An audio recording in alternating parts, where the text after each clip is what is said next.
നമ്മൾ എന്നിട്ട് ISL ഇപ്പൊ നടക്കുന്ന കുറച്ച് ട്രാൻസ്ഫേഴ്സോ പിന്നെ കുറച്ചൊരു ട്രാൻസ്ഫർ റൂമേഴ്സും ആയിട്ടും കഴിക്കുകയാണ് ഗസ്. അപ്പോൾ ഒന്നാമത്തെ ട്രാൻസ്ഫർ വെച്ച എഡ്രാൻ ലൂണ കേരള ബ്ലാസ്റ്റേഴ്സിൽ നിന്ന് ലോൺ അടിസ്ഥാനത്തിൽ പെർസിക് കേട്രി എന്നൊരു ഇന്തോനേഷ്യൻ ക്ലബിലേക്ക് പോയിട്ടുണ്ട്. പിന്നെ ഉള്ള അപ്ഡേറ്റ് വെച്ച guess north east United FC താരമായ അലാദ്ദീൻ അജാരെ ലോൺ അടിസ്ഥാനത്തിൽ നോർത്ത് ഈസ്റ്റ് യുണൈറ്റഡ് FC നിന്ന് പെർസിജ എന്നൊരു ഇന്തോനേഷ്യൻ ക്ലബിലേക്ക് പോയിട്ടുണ്ട് ഗസ്.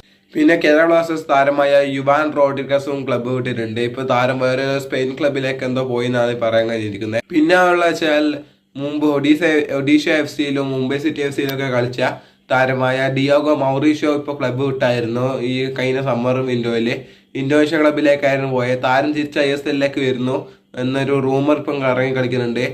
ഈസ്റ്റ് ബംഗാളും പിന്നെ ഇന്റർകാഷി FC താരത്തിന് സൈൻ ചെയ്യാൻ വേണ്ടി ഒരുങ്ങുന്നു എന്നാണ് ഇപ്പൊ അറിയാൻ കഴിഞ്ഞിരിക്കുന്നത്. പിന്നെ FC ഗോവ താരമായ ഈക്കർ ഗറോക്സിനെയും ക്ലബ്ബ് വിട്ടായിരുന്നു. താരം ഒരു ഇന്തോനേഷ്യൻ ക്ലബിലേക്കാണ് പോയതെന്നായി പറയാൻ കഴിഞ്ഞിരിക്കുന്ന റൂമർ.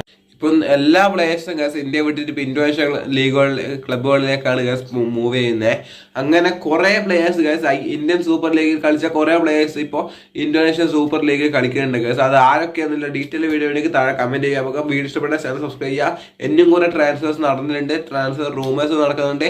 അതിന്റെ ഒക്കെ വീഡിയോ ആയിട്ട് നമ്മൾ ഇതേപോലെ വരുന്നേക്കും. അപ്പോൾ ബൈ ബൈ.